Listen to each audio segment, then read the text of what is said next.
find it, let me know. Okay, that's all right. Hey, that's the spiritual demon Satan, man, because he don't want this thing to build up too. Go ahead. Verse 26. See, the temple's being built right now. We're builders. Most High is using us to be the builders by building back Israel, by teaching. These are the bricks right here. The bricks is this word, and the bricks is also us. So we being built lively stones. Go ahead. Okay, it says Cyrus was praised in the Tanakh, Isaiah 45, 1-6, and Ezra 1, 1-11, for the freeing of slaves, humanitarian equality, and costly reparations he makes. And that's talking about our people. However, he was being criticized for believing the false report of the Cushites, who wanted to halt the rebuilding of the temple. They accused the Jews of conspiring to rebel, so the king of Persia in turn stopped the construction of the temple, which would not be completed until 516 BC, during the reign of Darius the Great. Okay, that's a good point. Okay, what we got now? Go ahead. Daniel chapter 9, verse 26. And after 62 weeks shall Messiah be cut off, but not for himself.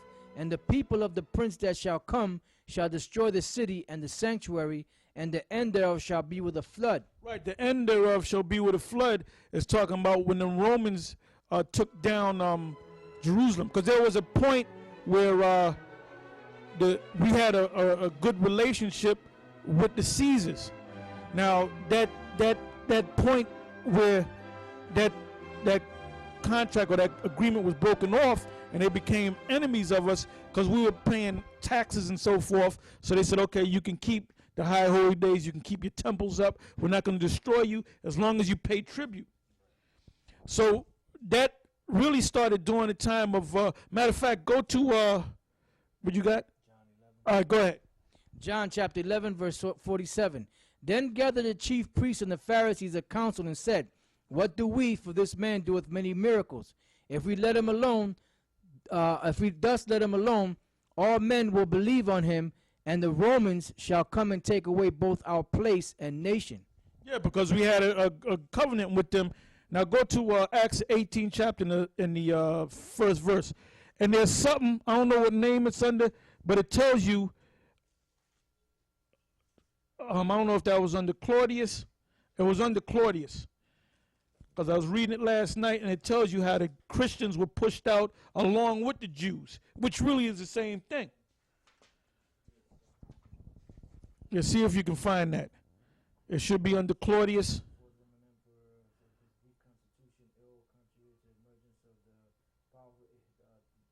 He was saying there was a point where he pushed the Jews out.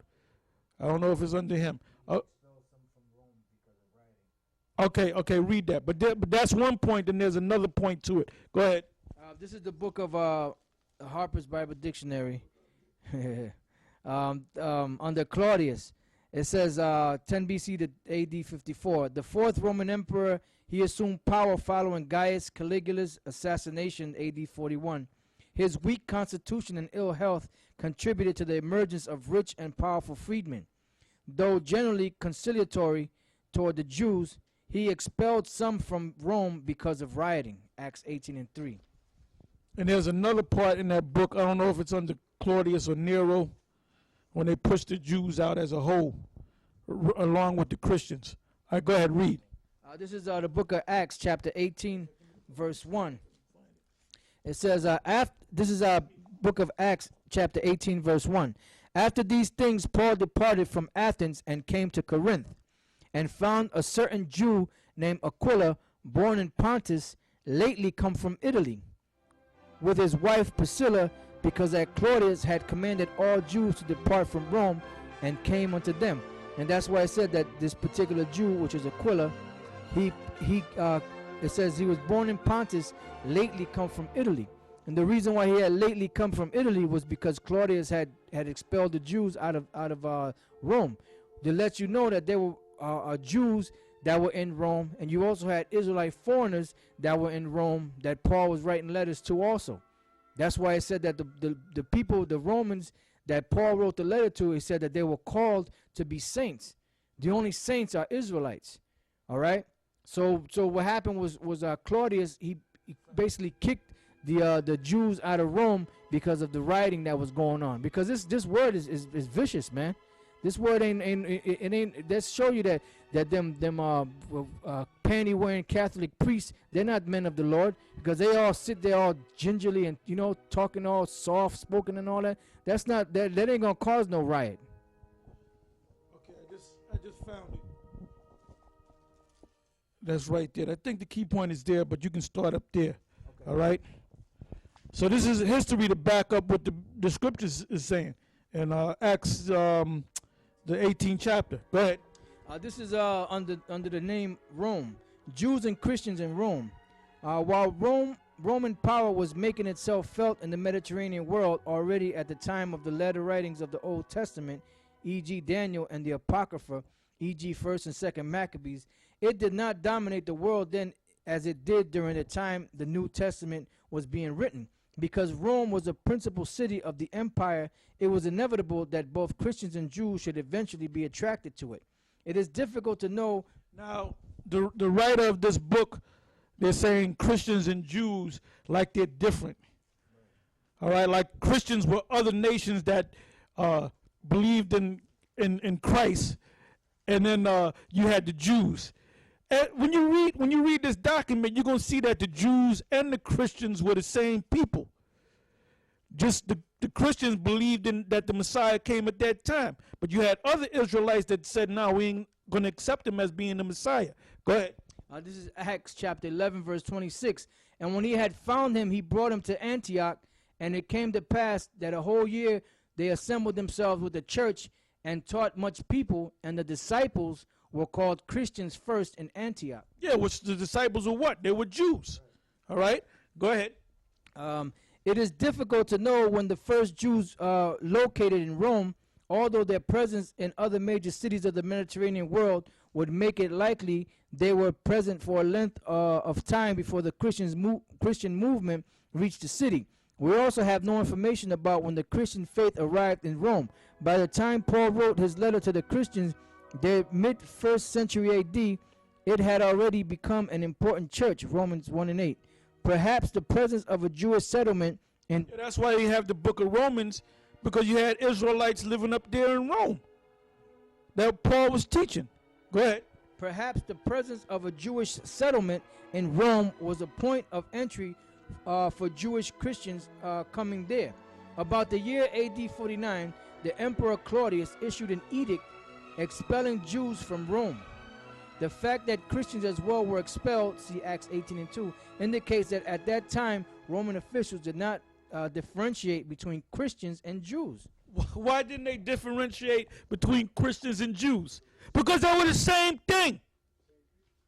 They were the same people. But you get these scholars, like you had a couple of Romans, they became Christians, and you had a couple of Greeks became Christians and some Africans. So you had a bunch of mixed nuts. So they said, get rid of the Christians. Okay, that Roman, he's trying to hide. He's a Christian. Nah, that Edomite, he's a Christian. No, they were all Jews. That's why the writer said what he said. Read that again. It says, about the year AD 49, the Emperor Claudius issued an edict expelling Jews from Rome.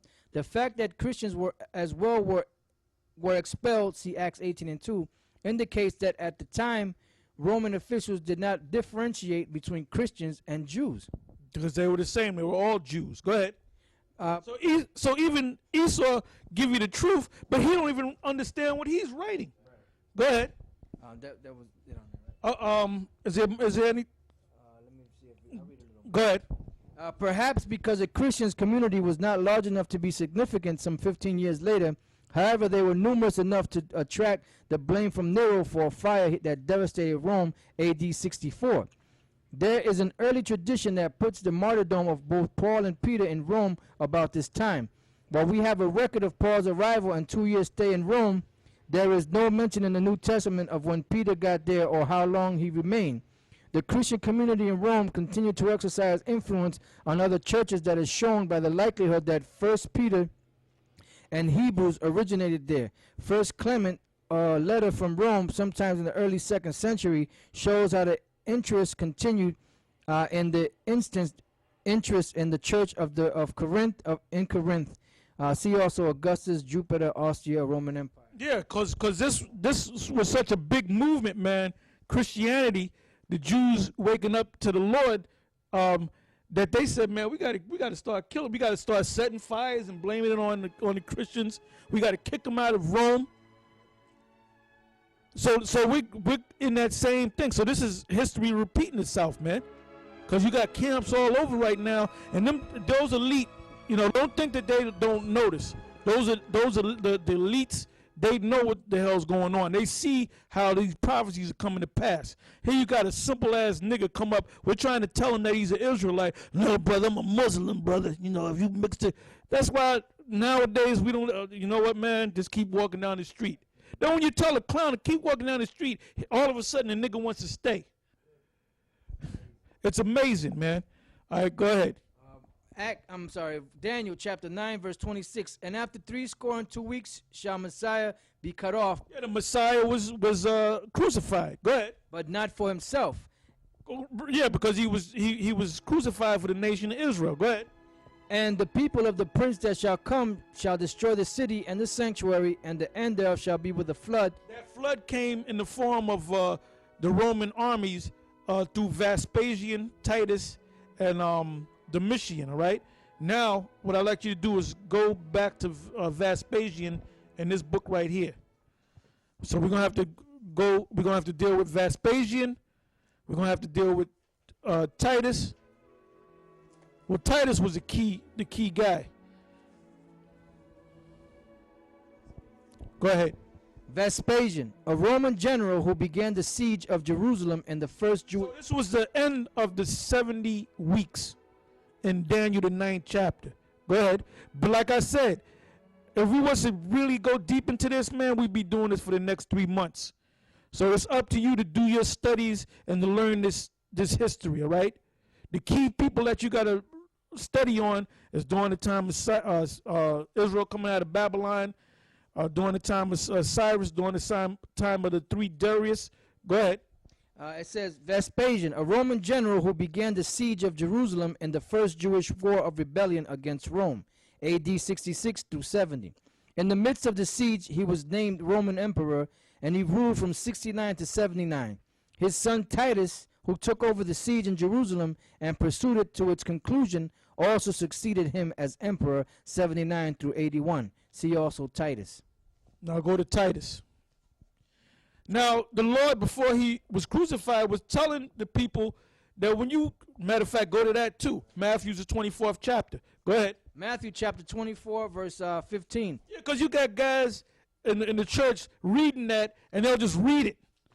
And then they'll read right past it, and then if you ask them, like we asked Raymond on Fordham Road, I said, what does that mean, Raymond? What does that mean?